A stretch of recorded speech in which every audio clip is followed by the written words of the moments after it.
Inform human, आप तक सच पहुंचे, यही हमारी कोशिश है। इन्फॉर्म ह्यूमन में आप सभी का बहुत स्वागत है। आज से हम एक स्पेशल एपिसोड शुरू कर रहे हैं तैयारी परीक्षा की। दरअसल इसको आज से ही प्रारंभ करने के पीछे हमारा मुख्य उद्देश्य ये है कि 5 फरवरी से बोर्ड एग्जाम शुरू हो रहे हैं और हम लोगों ने पिछले एक हफ्ते से हमारी संपादकीय टीम ये विमर्श कर रही थी कि किस तरह से हम कोई एक ऐसा एपिसोड चलाएं जो बच्चों के लिए बहुत सार्थक हो। तमाम बातों पर विचार करने के बाद हमने ये तय किया कि हम इसको 2 हिस्से में शूट करेंगे। इसमें अलग अलग स्कूल से कुछ बच्चों को हम बुलाएंगे, साथ में कुछ एक्सपर्ट हमारे बीच में रहेंगे जो परीक्षा शब्द क्या है, परीक्षा का नाम जैसे ही आता है तो बच्चों के मन में तमाम तरह की कई सवाल खड़े हो जाते हैं और परीक्षा में बेहतर रिजल्ट कैसे हासिल करें, इन सब विषयों पे हम अपने एक्सपर्ट से जानेंगे। साथ में बच्चों के मन में क्या सवाल है वो भी उनसे पूछ सकेंगे। आज चूंकि हमारे इस एपिसोड का पहला दिन है, आज इसका पहला शूट हम करने जा रहे हैं, तो 2 विशेष अतिथि हमारे बीच में हैं। हमारे स्थानीय संपादक चेतन उपाध्याय जी, उनका परिचय भी कराएंगे। फिर हम उनसे जानेंगे कि दरअसल परीक्षा का अर्थ क्या है और इसके मायने और इसकी सफलता के पीछे की जो पूरी कहानी है वो किस तरह का पूरा एक स्ट्रक्चर रहता है। साथ में हमारे साथ में जो बच्चे हैं वो भी कई सारे सवाल आप उनसे पूछ सकेंगे। तो चेतन जी, एक बार आप हमारे अतिथियों का परिचय करा दीजिए, फिर हम आगे की बात करते हैं। नमस्कार। आज हमारी विशेष एपिसोड तैयारी परीक्षा की, इस विषय को लेकर के हमारे स्टूडियो में आज शिक्षाविद और अपने विषय के विशेषज्ञ और एक सफल शिक्षक के रूप में आज देवास में लोकप्रिय हैं। सेंट्रल इंडिया एकेडमी से हमारे बीच में आदरणीय रीटा सिंह जी उपस्थित हैं। उनका बहुत बहुत स्वागत करते हैं, अभिनंदन करते हैं। साथ ही में देवास की लोकप्रिय शिक्षाविद और अपने आप में एक बड़ा परिचय है आदरणीय हंसिता मैडम, जो कि सेंट थॉमस विद्यालय की संचालिका है। और साथ ही हमारे बीच में चिमनाबाई हायर सेकेंडरी स्कूल बालिका स्कूल से हमारे बीच में 10वीं क्लास की बालिका हैं, उपस्थित हैं। इनके प्रश्न हैं परीक्षा को लेकर के, कैसे तैयारी की जाए, परीक्षा को लेकर के हमारे मनोबल को कैसा रखा जाए। तो आइए हम चर्चा करते हैं तैयारी परीक्षा की। निश्चित तौर से दोनों ही अतिथि अपने आप में बहुत एक बड़ा व्यक्तित्व समेटे हुए हैं। एनसी मैम एक अपने आप में एक बहुत अद्भुत व्यक्तित्व है। जब भी शहर में चर्चाएं होती हैं, कई सारे मंचों पे जब वो पहुंचते हैं तो मंच की गरिमा बढ़ जाती है उनकी उपस्थिति से। आपका बहुत स्वागत है। मैम, आज हम ये पहला शूट करने जा रहे हैं और इसको हम लगातार जब एग्जाम चलेंगे 5 फरवरी तक, हमारी कोशिश है कि पर डे हम अलग अलग एक्सपर्ट बुला के इसको अलग क्लास के बच्चे आएंगे, अलग गेस्ट रहेंगे और हम इसको सार्थक बनाने के लिए तमाम और विशेषज्ञों से भी लगातार बातचीत कर रहे हैं। क्योंकि आज पहला एपिसोड है और आप इसमें और भी कुछ सुझाव देना चाहते हैं, उसका भी स्वागत है। क्या कहना है आपको तैयारी परीक्षा की? सर्वप्रथम तो मैं ये कहना चाहूँगी कि परीक्षा शब्द एक ऐसा है जिससे सभी विद्यार्थी डरते हैं, लेकिन मेरा ये सजेशन है आपको कि परीक्षा शब्द से कभी भी डरा नहीं चाहिए। परीक्षा ये कोई परीक्षा ऐसी नहीं होती कि जो आपकी ज़िंदगी की परीक्षा है। परीक्षा सिर्फ उस पर्टिकुलर मोमेंट में आपने क्या पढ़ा है उसको एसेस किया जाता है। आप जितना कॉन्फिडेंट खुद में रहेंगे उतना ही आप सफल होंगे। यदि आप डर के परीक्षा को लेंगे कि इससे आप बहुत डर रहे हैं या रिजल्ट क्या होगा, रिजल्ट की चिंता नहीं करनी चाहिए। हमको हमारी मेहनत ईमानदारी से करनी चाहिए। यदि आपने अपनी ईमानदारी से मेहनत करी है तो आप निश्चित रूप से सफल होंगे। और वो 3 घंटे की परीक्षा ऐसी नहीं होती है कि आपकी पूरी ज़िंदगी का निर्णय ले ले। यदि कहीं किसी तरीके से छोटी मोटी असफलताएं भी होती हैं तो हमें उसका डर के सामना करना चाहिए, उससे डरना नहीं चाहिए। यानी हमें अपने आप को निडर होके, हाँ हमने यदि कोई गलती करी है तो हम उसको कैसे सुधार के आगे बढ़ सकते हैं, हमें इस चीज़ पे ज़्यादा ध्यान देना चाहिए। तो मेरा आप सबसे ये निवेदन है कि परीक्षा को एक डर मत बनाइए, एक भय मत बनाइए। आप उस पर जितनी निरंतर कोशिश करेंगे आपको उतनी सफलताएं आगे आएंगी। और दूसरी चीज़, आपका कॉन्फिडेंस तब बढ़ेगा जब आपने अच्छा प्रयास किया है अच्छी या तैयारी। उसकी अभ्यास किया है। परीक्षा का सामना करने में सबसे ज़्यादा अभ्यास की ज़रूरत है, जो कि कहीं ना कहीं बच्चे आजकल कम करते हैं। आप उसको, एक और चीज़ देखी गई है कि जब वो 3 घंटे का ड्यूरेशन होता है जो एग्ज़ाम का, बच्चों को आती हुई चीज़ वो लिख नहीं पाते हैं। उसका कारण ये है कि बच्चे राइटिंग प्रैक्टिस नहीं करते हैं। यदि आप किसी भी चीज़ का कोई भी टॉपिक आपने तैयार किया है तो आपको पूरी कोशिश ये करनी चाहिए कि मैं उसका कितना लिखित अभ्यास करूं, मैं उस 3 घंटे में मैं कितने बार कितने क्वेश्चन को सॉल्व कर पाती हूँ। जिस तरीके का पुराना पेपर होता है, ओल्ड पेपर आप सॉल्व करते हैं, तो उस ओल्ड पेपर में आप ये देखिए कि पहले 3 घंटे में मैं कितने क्वेश्चन सॉल्व कर पा रही हूँ। आप देखेंगे आपके निरंतर प्रयास से 4 से 5 बार में आप ये देखेंगे, पहले यदि आप 10 में से 3 क्वेश्चन ही सॉल्व कर पा रहे हैं, लेकिन चौथी 5वीं बार यदि आप 3 घंटे में बैठेंगे तो आप 8 तक भी पहुंच जाएंगे। क्यों? क्योंकि आपको वो टेक्निक समझ में आ जाएगी। तो ओरल स्टडी ना करते हुए मेरा ये सुझाव है, आप सब लोग लिखित अभ्यास पे ज़्यादा ध्यान दें, जिससे कि आपको सफलता ज़्यादा अच्छी मिलेगी। बिल्कुल, दो बहुत महत्वपूर्ण बातें मैंने बताई। एक तो परीक्षा शब्द से डरना नहीं। बिल्कुल नहीं। मैम, इसमें मेरा एक प्रश्न और इसको थोड़ा सा और आप विस्तार से बता दीजिए। निश्चित तौर से डर तो लगता है, जब हम लोग भी स्कूल में जब परीक्षा देने जाते थे तो घर से निकलते वक्त एक भय रहता था थोड़ा। इसको दूर करने के क्या तरीके? सर, एक और चीज़ है कि परीक्षा का समय आते आते बच्चे पूरी रात पढ़ते हैं बैठ के। लास्ट के जो 2-3 दिन रहते हैं उसमें दिन रात ना उनकी नींद पूरी होती है, ना ढंग से खाना खाते, पूरे टाइम वो स्ट्रेस में रहते हैं। मेरा ऐसा कहना है कि ज़्यादातर बच्चों की कोई ना कोई एक हॉबी ऐसी होती है जिससे वो अपने आप को रिलैक्स फील करते हैं। परीक्षा में के 1-2 दिन पहले आपको अपनी थोड़ा एक रिलैक्सेशन टाइम जरूर निकालना चाहिए, ना कि थ्रू आउट नाइट आपको पढ़ना चाहिए। आप जिस चीज़ में आपको खुशी, किसी को म्यूज़िक में इंटरेस्ट होता है, किसी को डांस में होता है, किसी को खेलने में होता है, आपको जिस चीज़ से आपका मन स्ट्रेस फ्री होता है, आपको बेहिचक वो चीज़ें परीक्षा के दौरान जरूर करनी चाहिए, जिससे आप उस फाइनल स्ट्रेस से बच सकें। और मैंने पहले भी ये चीज़ बोली, आपका यदि निरंतर अभ्यास है तो आप तो डर अपने नहीं आप पे लगेगा। कॉन्फिडेंट रहोगे। यदि आप कॉन्फिडेंट है तो आपको डर नहीं लगेगा।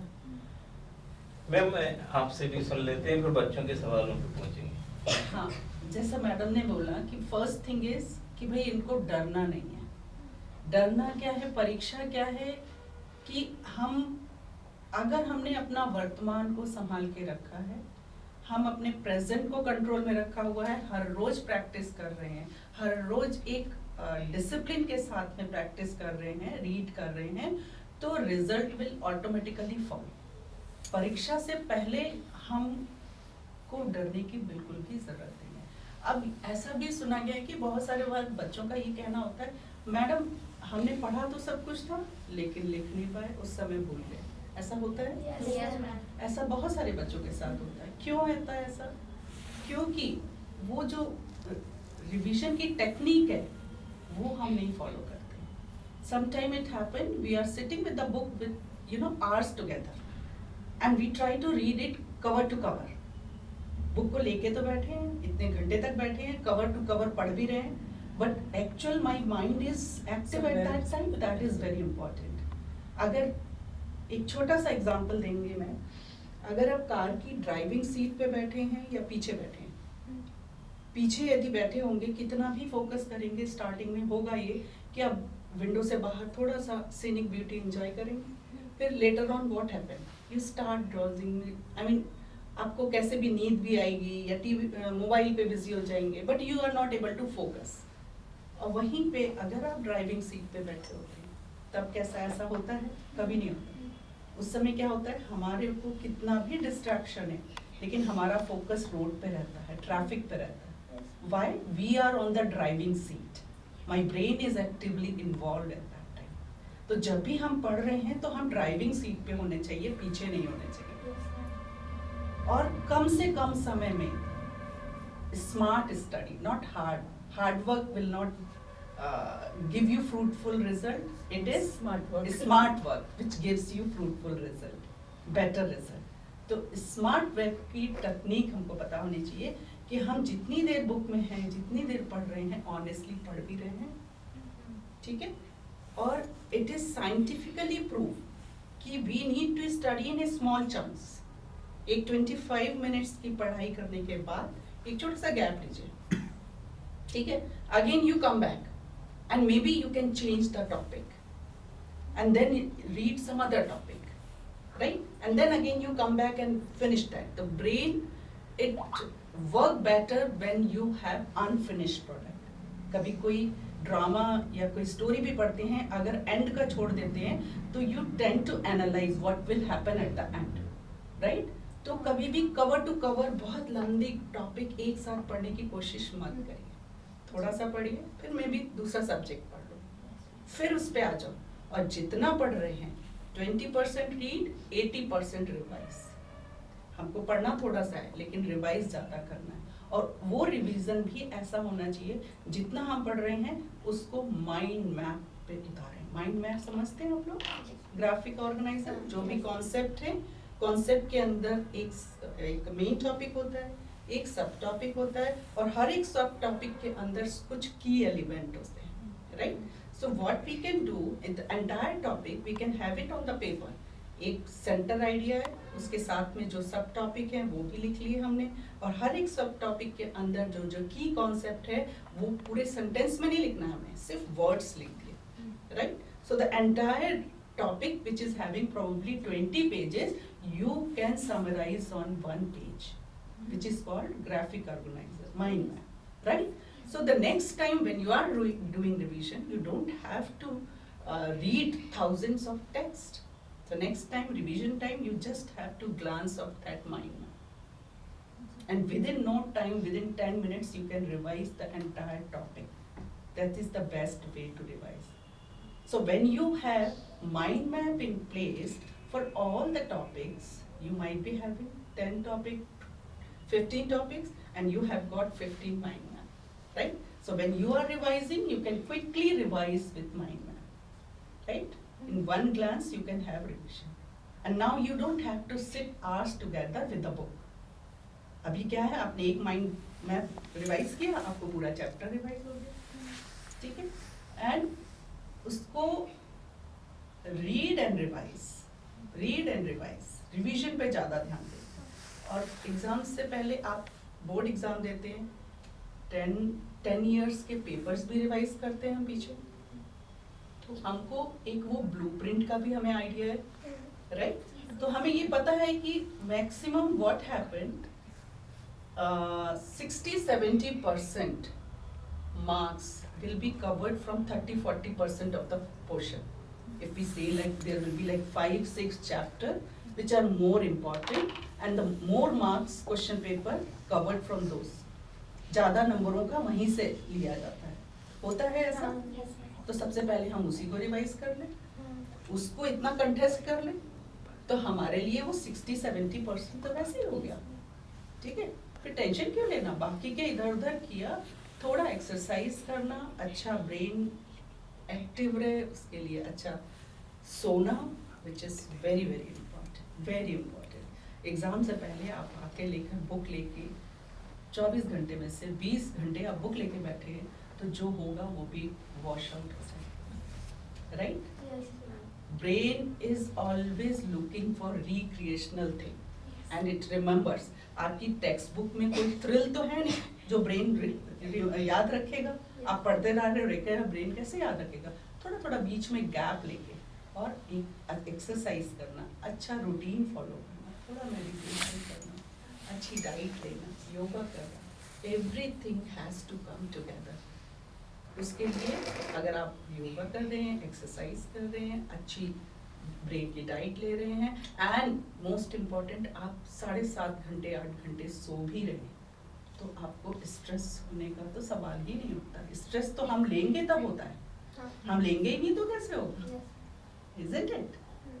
मैडम, मेरा एक हर विद्यालय स्टडी स्किल डेवलपमेंट प्रोग्राम बच्चों को तैयार करने के लिए बोलता है, या वो बच्चों पर एक अनुशासन के साथ स्टडी करने के लिए अपना एक विजन बनाना है। अब बच्चे उस पर किस तरह से फॉलो करें?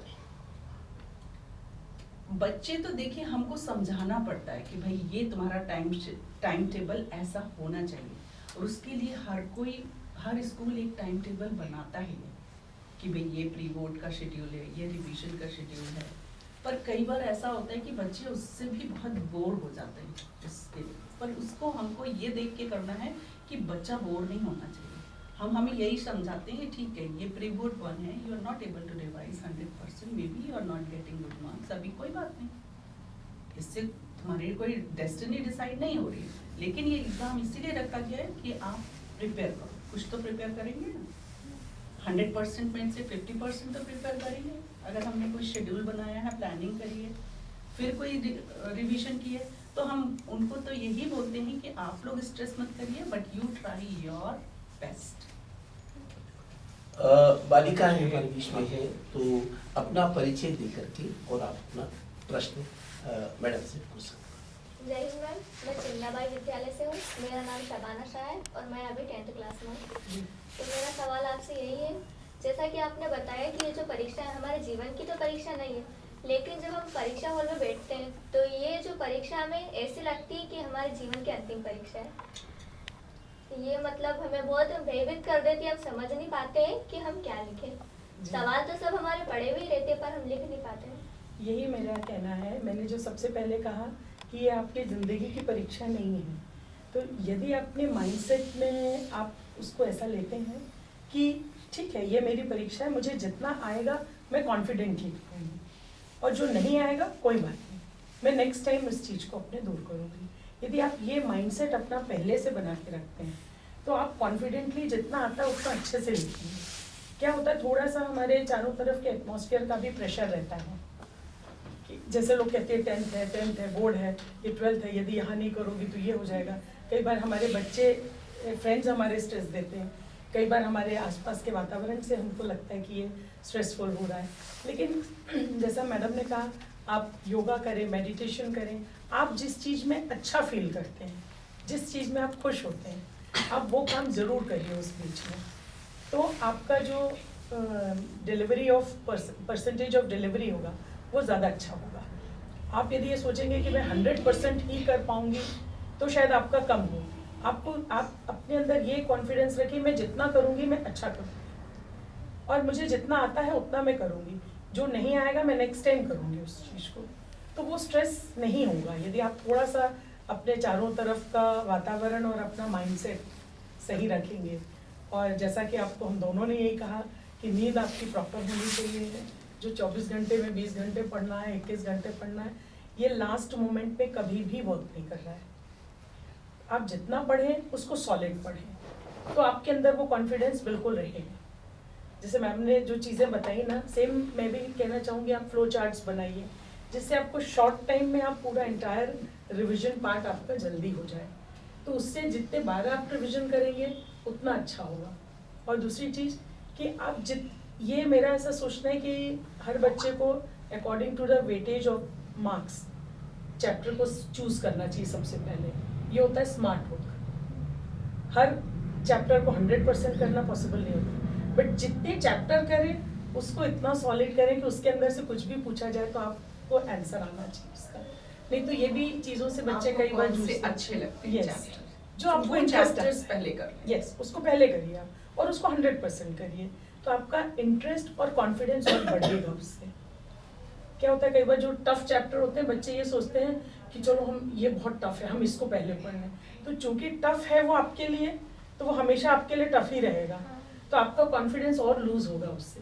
आप जितने चैप्टर आपको अच्छे लगते हैं, जो आपको इजी लगते हैं, उसको जल्दी कवर करेंगे, तो आपके एक सबकॉन्शियस माइंड में यू विल सी कि हाँ, out of 15 I completed at least 7 और 8, इंस्टेड ऑफ कि आपका एक ही कंप्लीट हो रहा है।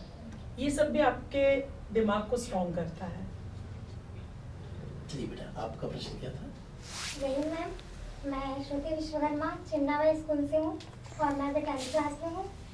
मेरा आपसे ये क्वेश्चन है कि 3 घंटे का पेपर रहता है और हमें टाइम कम पड़ जाता है, उसका टाइम मैनेज कैसे करें? मैंने आपको सबसे पहले यही बताया कि बेटा आपको है ना, जब आप लिख के प्रैक्टिस करेंगे तो आपको अपने आप पता चलेगा कि मुझे एक क्वेश्चन में कितना टाइम देना चाहिए।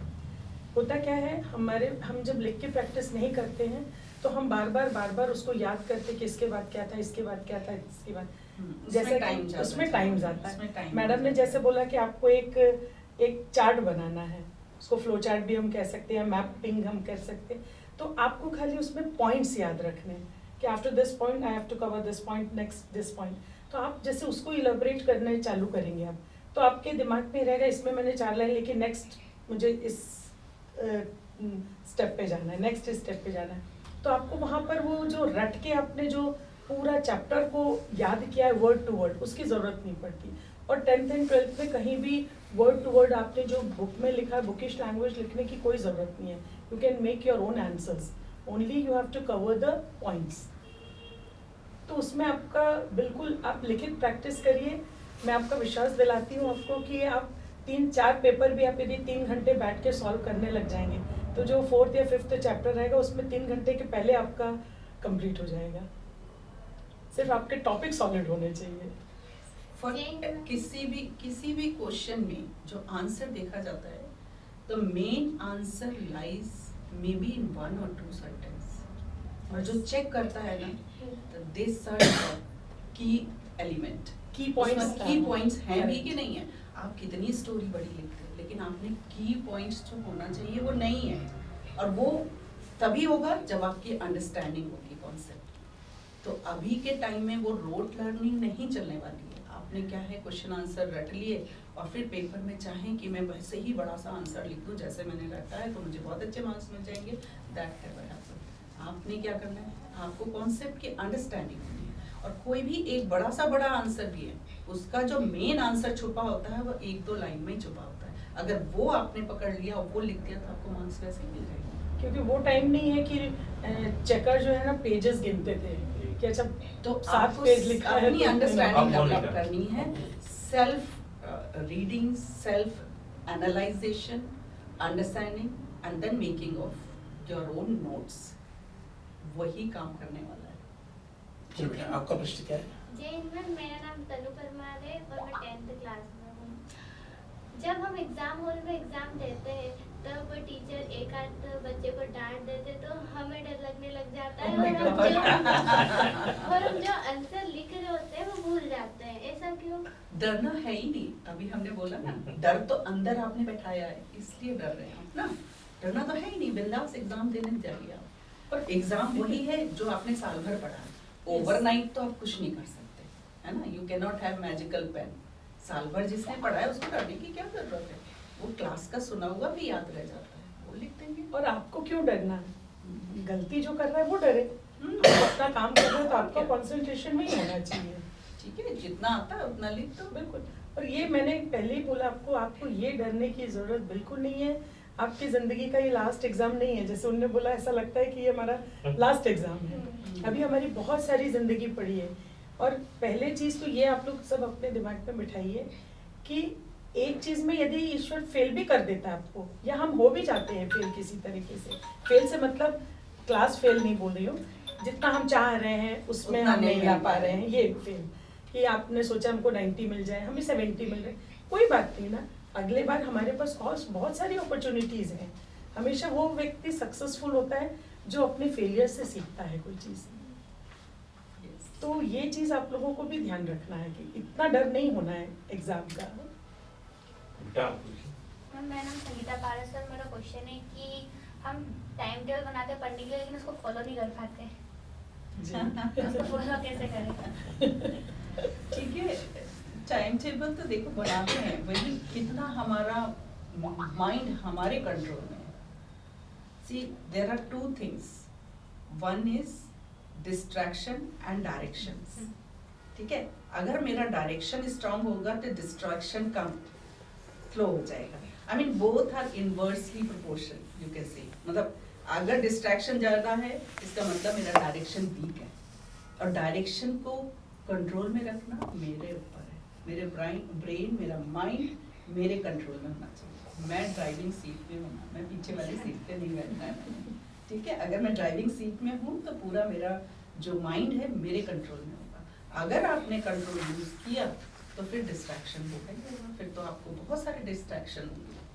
लेकिन घर में मतलब जैसे मोबाइल हो गया उससे ज्यादा डिस्ट्रैक्शन होता है। हाँ, तो मैं क्या अब वही करना, बोलना एक कॉर्नर पे आप मोबाइल जहाँ पढ़ रहे हैं वो आपकी पढ़ाई की एक आइसोलेटेड स्पेस होनी चाहिए। Create environment where you are studying, वहाँ पे सिर्फ बुक्स होनी चाहिए, आपका लैपटॉप या जो भी चीज़ है जिससे आप पढ़ रहे हैं वो होना, मोबाइल बिल्कुल नहीं रहना चाहिए पास में, ठीक है। और बेटे जब आप सॉरी हाँ नहीं प्लीज। जब आप टाइम टेबल बनाते हैं ना तो फिजिकल टाइम टेबल बनाइए। होता क्या है, जब बच्चे टाइम टेबल बनाने बैठते हैं तब ये सोचते हैं कि मैं इतने घंटे पढ़ लूँगा। उसमें यदि आप ड्यूरेशन देखेंगे ना तो मोर देन 18 आवर्स आपका पढ़ने का ड्यूरेशन आएगा। तो बनाते समय जब हम बैठते हैं तब तो हम सोच लेते हैं, लेकिन वो प्रैक्टिकली पॉसिबल नहीं होता है। तो बनाइए ही टाइम टेबल, फिर हम अपने आप में रिग्रेट फील करते हैं कि यार हमने टाइम टेबल बनाया था, आज 3 दिन हो गए, मैं उसको पूरा तो फॉलो ही नहीं कर पाई। प्रैक्टिकली टाइम टेबल जो आप बनाए वैसे ही बनाए, उसमें भी आपका रिक्रिएशन टाइम होना चाहिए, उसमें आपका स्लीपिंग टाइम इतना होना चाहिए, और उसको आप चैप्टर वाइज डिवाइड करिए। जैसा कि मैम ने भी बोला ना कि मैक्सिमम 45 to 50 मिनट्स आप एक स्ट्रेस में पढ़ सकते हैं। उसके बाद में उतना आप उसको आगे यदि पढ़ते रहेंगे ना तो शायद आप उससे बोर हो जाएंगे। तो आप उसको टुकड़ों में बांट के पढ़ेंगे यदि, तो आपको बहुत जल्दी याद होगा और उसको आप फॉलो भी कर पाएंगे। जहाँ तक मोबाइल और इसका सवाल है तो उससे तो वैसे तो मैं तो कहूँगी इस एज में आप लोगों को मोबाइल यूज़ ही नहीं करना चाहिए, मेरा कंसेप्ट तो यही रहता है। बट अकॉर्डिंग टू जमाना आजकल नीड हो गई है मोबाइल, तो पढ़ते समय तो बिल्कुल भी आप, क्योंकि आपका जो प्रेशियस टाइम आपने पढ़ने के लिए डिसाइड किया है, आपका कोई भी फ्रेंड अलग टाइम पे फ़ोन करेगी आपकी, तो आप अपने टाइम को छोड़ के उसका कॉल अटेंड करोगे, तो आपका माइंड क्या हुआ, इमीडिएट डाइवर्ट हो गया। आपका जो कंसंट्रेशन चल रहा था उससे आप हट गए। फिर वापस उसने क्या बात करी, दैट डिपेंड्स कि your what will be your next interest. तो वहाँ पर क्या होता है, जब आप पढ़ने बैठे तो अपने मोबाइल को बिल्कुल अलग हटा लीजिए, करके एकदम हटा दीजिए, दूर रख दीजिए, जहाँ कि आपका ध्यान भी नहीं जाए कि मैसेज भी आ रहा है कि क्या हो रहा है। और एक और बहुत अच्छी चीज़ होती है, यदि आपकी कोई बहुत अच्छी फ्रेंड जो वो भी फोकस्ड हो, ओरिएंटेड हो पढ़ने के लिए कि कैसे हमको पढ़ना है, कभी कभी यदि 2 फ्रेंड्स भी साथ बैठ के पढ़ते हैं तो यदि वो बहुत अच्छा होता है, उससे एक दूसरे से मोटिवेट हो जाते हैं बच्चे। और दूसरा, आपको कोई चीज़ अच्छी आती है, यदि आप दूसरे को पढ़ा देते हो तो you will feel more confidence in that particular chapter. तो वो चीज़ बहुत अच्छी होती है, उसका ज्ञान बढ़ता है और आपका डबल हो जाता है। That's true. That is very good Very tip important. actually. अगर जो हम सीखते हैं, you can learn better as a teacher. As a teacher. तो अब किसी को आप पढ़ा के भी बहुत जल्दी सीख जाते हैं। अगर पढ़ाने के लिए कोई नहीं होता तो कहते हैं ना, teach to the wall, Yes. teach to your teddy bear, Yes. and you can learn. तो वो एक that बहुत is अच्छा very very good. इम्पोर्टेंट हाँ, पॉइंट टिप है आप लोग के एग्जाम के लिए। और दूसरी, आपकी फ्रेंड जब आपसे 4 क्वेश्चंस करती है फिर आप और कॉन्फिडेंट हो जाते हो, क्योंकि यदि आपको नहीं आएगा तो again you will search the answers और फिर उसको पढ़ाएंगे तो आपका वो डबल हो जाएगा। वो भी कर सकते हैं कि शाम में 1 घंटे के लिए मे बी 4 फ्रेंड्स हैं, हाँ, अच्छा है पीयर yes. लर्निंग, वो चारों एक साथ फोन पे आ जाए, आपका फोन का सही इस्तेमाल भी हो जाएगा और आपके जो जो डाउट हैं चारों पांचों ने अपने अपने डाउट लिख लिए, and then when you are coming for group call, आप क्या कर रहे हैं, सिर्फ अपने डाउट डिस्कस कर रहे हैं। तो आपके डाउट हैं, हो सकता है आपके फ्रेंड आपको क्लियर कर दें या उनके डाउट आप बता देंगे, तो it is very good sort of learning, group learning. आपका प्रश्न। मैं सरिता अंजना हूँ, मैं 10th क्लास में। मैं आपसे क्वेश्चन करना चाहती हूँ कि हम याद तो करते हैं पर भूल जाते हैं, ऐसा क्यों? वही टिप्स बताए ना हमने, कैसे आपको रीड करना है और रिवाइज ज़्यादा करना है। 20% read, 80% revise. Okay, there is one technique कि भाई आप जब पढ़ते तो रीड, रिवाइज, रिकॉल, है ना, ये 3 R हमेशा याद रखिए। खाली रीड नहीं करते जाना है, ठीक है। और रीड करने से पहले हमको उस चैप्टर के लिए एक इंटरेस्ट भी क्रिएट करना चाहिए। अब ये कोई भी चैप्टर रीड करने बैठे हमें आइडिया ही नहीं है उसमें है क्या। When you open the book you may not like it, उसको समझ में नहीं आएगा। तो उससे पहले आप कुछ उसका पॉडकास्ट सुन लो, कुछ यूट्यूब खान एकेडमी से वीडियो सुन लो उसके, तो एक बार उसका आपको इन्फॉर्मेशन मिल गई वीडियो फॉर्म में या जिस फॉर्म में भी आपको अच्छा लगता है, उसके बाद आप इसको रीड करो। तो निश्चित तौर से ये बहुत सार्थक परिचर्चा हुई, बहुत गंभीरता से और बहुत सरलता से हमारे दोनों ही अतिथियों ने इस महत्वपूर्ण विषय पर अपनी प्रस्तुति हमारे मंच पे प्रस्तुत की। आपके भी यदि कोई का सवाल कुछ मेरा एक पेरेंट्स मैसेज आपके द्वारा पूछना चाहिए कि निर्धारित समय पर टीवी सीरियल चलते हैं, जो महिलाएं ज़्यादा उस पर फोकस करती है और वो चाहे कितना भी काम हो, वो सब अपना काम, वो बच्चों की स्टडी पर कोई सहारा, उनकी परीक्षा हो चाहे कुछ भी हो, वो अपना सीरियल लगा करके बैठ जाएगी। अगर कोई और बड़ी तेज आवाज़ के साथ कि वो काम कर रही तो उनके लिए एक मैसेज है कि इस समय आपके द्वारा पूछे कि इस समय बच्चों की परीक्षा के दौरान कम से कम उन सीरियल पर कंट्रोल करें या उसको कम वॉल्यूम में बजाएं, ताकि बच्चों की स्टडी पर किसी प्रकार तो उस विषय में आपके द्वारा उन मातृशक्ति तक मैसेज पहुंचना चाहिए। हम तो ये कहेंगे, देखिए पेरेंट्स का रोल तो यही है कि बच्चे को एक अच्छा लर्निंग एनवायरनमेंट बना के दे। ठीक है, पेरेंट्स प्रेशर ना बनाएं अभी इस समय, जितना सपोर्ट कर सकते हैं, जितने तरीके से बच्चे को हेल्प कर सकते हैं वो करें। और पेरेंट्स फुल वॉल्यूम पे टीवी एपिसोड्स देखना पसंद कर रहे हैं और बच्चे से एक्सपेक्ट कर रहे हैं कि वो कल एग्जाम लिखेगा और बहुत अच्छा करेगा, ये तो बहुत ही गलत बात हो गई। हमें बच्चे का सहयोग तो देना है। अगर बच्चा 11 बजे तक जाता है तो पेरेंट्स भी एक किताब लेके साथ में बैठ जाएं, बच्चे को खाने को क्या चाहिए वो दे, एक हेल्दी फूड दे। इस टाइप की सपोर्ट की ज़रूरत है उनकी, ना कि वो बच्चा उनके कामों से डिस्टर्ब हो। तो इस समय हम यही बोलना चाहेंगे पेरेंट्स से कि पूरा सहयोग दें, बच्चों को हेल्प करें, उनको प्यार से पेश आएँ, उनको एक हेल्दी डाइट दें, बजाय इसके कि वो अपना समय किसी और कामों में। और सेम वे जब जैसा आपने कहा कि जो एपिसोड्स सीरियल्स होते हैं, थोड़ा सा उस समय मदर्स भी सेक्रीफाइस करें, क्योंकि हमारे इम्पोर्टेंट तो नहीं इतना नहीं है, हमारे बच्चे से ज़्यादा इम्पोर्टेंट नहीं है। तो जब बच्चे ये पढ़ाई करते हैं तो वाकई जैसा मैम भी कह रहे हैं कि हमें उनको एक माहौल देना है। यदि हम उनके साथ में जग के करेंगे तो बच्चे को भी एक इंटरेस्ट आएगा, और यदि हम उस समय अपना कोई रिक्रिएशन लेके बैठेंगे तो बच्चा तो छोटा है, उसका ध्यान बटेगा उस जगह से, वो टेम्प्ट होगा कि हम भी देखें, हम भी सीरियल देखें। तो ये इसमें थोड़ा सा तो कंट्रोल बड़ों को करना पड़ेगा और करना भी चाहिए। निश्चित तौर से हैंसी मैम ने जहाँ बातचीत का जो सिलसिला शुरू किया। जी बेटा, एक क्वेश्चन और है मेरा। मैम आप भी 10th में हुए होंगे, आप जिस पोस्ट पर हैं अभी, तो आपने भी 10th 12th की एग्जाम दी होगी, तो आपने किस टाइप से पढ़ाई की है? बेटा बहुत अच्छा सवाल है आपका। मैं बताती हूँ आपको। मैंने जब 10th 12th की पढ़ाई करी तो मैं अपने आप में कभी भी मैं कोई प्रेशर नहीं लेती थी। आज भी मुझे जो चीज़ अच्छी लगती है मैं उसको घंटों तक कर सकती हूँ, जहाँ मेरा खुद का इंटरेस्ट है। लेकिन यदि मुझे ऐसा लगता है कि ये चीज़ में मुझे इंटरेस्ट नहीं आ रहा है तो मैं उसको उस समय के लिए थोड़ा छोड़ देती हूँ, क्योंकि पढ़ना तो अपना पूरा है ही, उसमें हम ये कह नहीं सकते कि इसमें इंटरेस्ट, पढ़ने में इंटरेस्ट नहीं आ रहा है या आ रहा है। तो मैंने जैसे बोला कि मैं अपना रिक्रिएशन टाइम रखती थी। मुझे म्यूज़िक गाना भी बहुत पसंद है और सुनना भी बहुत पसंद है, तो मेरे पास हमेशा हमारा म्यूज़िक का उस समय टेप रिकॉर्डर्स होते थे, तो वो पास में रहता था। जब मुझे लगता था कि मैं बोर हो रही हूँ तो मैं कोई ना कोई लाइट म्यूज़िक चला लेती थी और मैं उसके साथ मैं गाती थी, मैं रिफ़्रेश हो जाती थी। आज भी बेटा मैं यही करती हूँ। मैं बहुत ज़्यादा थक जाती हूँ जिस दिन, तो मैं उस दिन रात को बैठ के चाहे 12 बजे या 1 बजे भी हो, मैं गाना गाती हूँ। ठीक है, मैं कैरोकी लगा के, तो मैं थकी हुई होती हूँ, उसके बाद भी मुझे वो गाना गाना पसंद आता है। और हो सकता है कभी कभी मुझे उसमें 2 बज जाती है या 3 बज जाती है, लेकिन मैं किसी को डिस्टर्ब नहीं करती हूँ कि पूरे घर को मैं चिल्ला चिल्ला के गाना गाऊँ या ऐसा। अपना नहीं हुआ तो अलग रूम में चली गई, या किसी दिन हस्बैंड कहीं बाहर गए हुए हैं या कुछ ऐसा, तो अपने रूम में गई। तो उससे क्या होता है, मैं स्ट्रेस फ्री हो जाती हूँ पूरा, तो वो हमें अपनी थकान महसूस नहीं होती। तो ये मैं जब 10th 12th में थी ना तब भी मैं यही करती थी। और शॉर्ट में पढ़ना, मेरे पूरे जगह ये फ्लो चार्ट बने होते थे, जैसा मैम ने बोला ना कि की पॉइंट्स को लिख लिख के इससे इसको कनेक्ट करना, इससे कनेक्ट करना।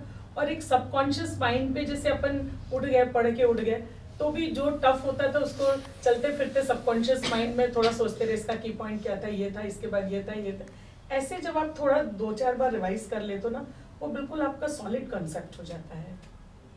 मैम आपसे भी मेरा एक क्वेश्चन है कि जो सिंपल चैप्टर होते हैं वो तो हम रीड करेंगे तो हमें समझ आएंगे ही, लेकिन जो टफ चैप्टर है हम उन्हें कैसे क्लियर करें? कोई भी चीज टफ जब तक रहती है जब तक हम उसको ज़्यादा नहीं डीप तक नहीं जाते। कई बार ऐसा होता है बच्चों को मैथ्स का फोबिया होता है, मैथ्स टफ है तो they don't want to do it, ऐसा होता है ना। लेकिन वो टफ तभी तक रहती है जब तक हम उसको आसान नहीं बना लेते। उसको अगर हम, हो सकता है ज़्यादा प्रैक्टिस की ज़रूरत है, वो आसान बन जाता है। तो ऐसा अगर हमको कोई भी चीज़ टफ लग रही है तो I need to read it again and again, I have to put my own effort. मैं अपना खुद से उसमें अपना एफर्ट डालना है, एनर्जी डालना है, ठीक है। किसी 10 लोगों से सुन के नहीं होता है, पहले मुझे अपनी कोशिश जारी रखनी है। और कोई चीज़ टफ तभी होती है जब तक हम कोशिश नहीं कर रहे।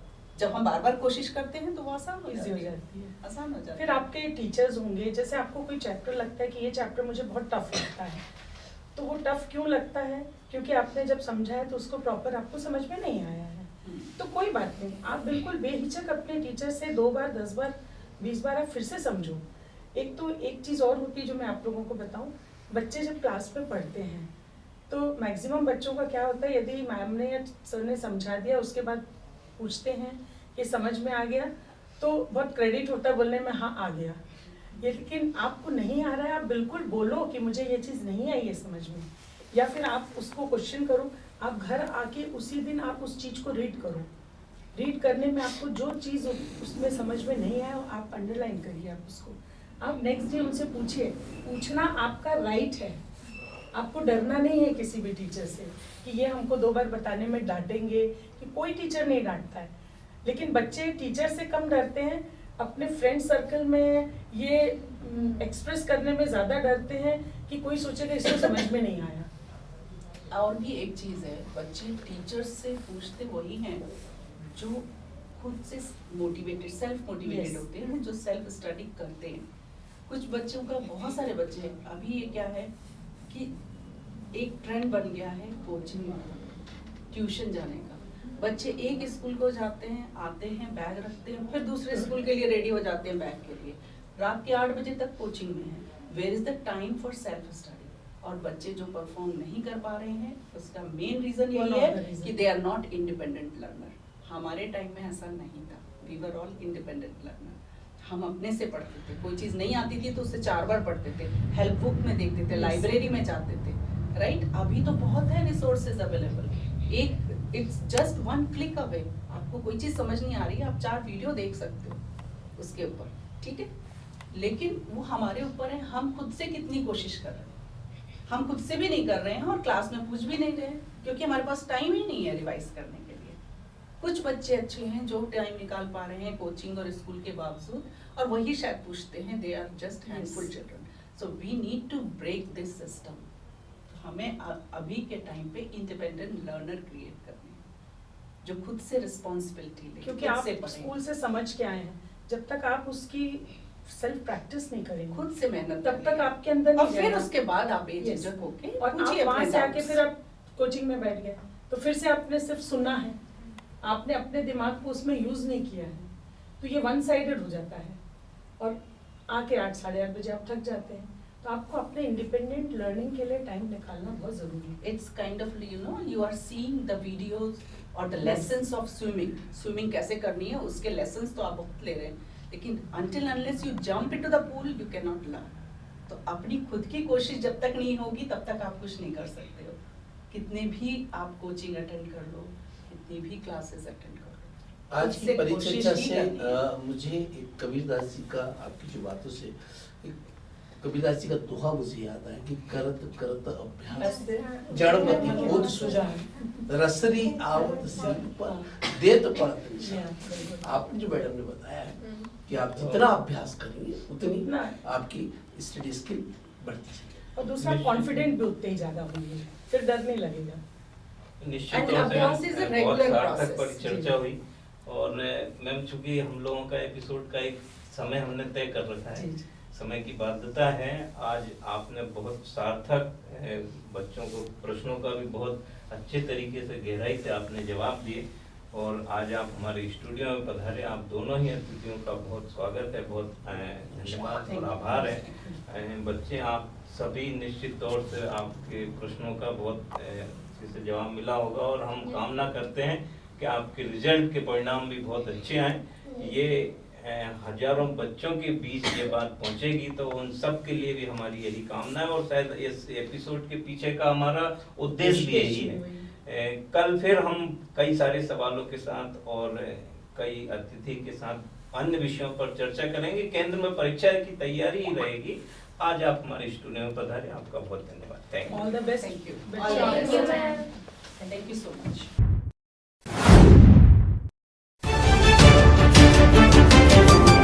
इन्फॉर्म ह्यूमन, आप तक सच पहुंचे, यही हमारी कोशिश है।